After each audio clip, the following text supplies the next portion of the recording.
This is Cyan Natural Spring Water sourced from Palomar Mountain, California. Let's test the pH and TDS levels.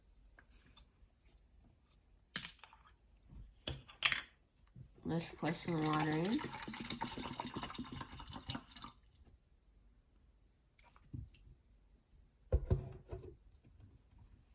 First, let's test the TDS level. Turn on the TDS tester. Make sure it says 0 and put it in.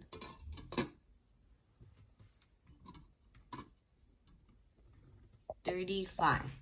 That is microfiltered distilled water. Now let's test the pH level. Do 2 to 3 drops.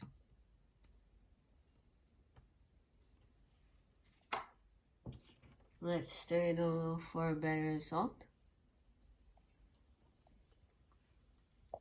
I give this a 7.5. This is neutral pH.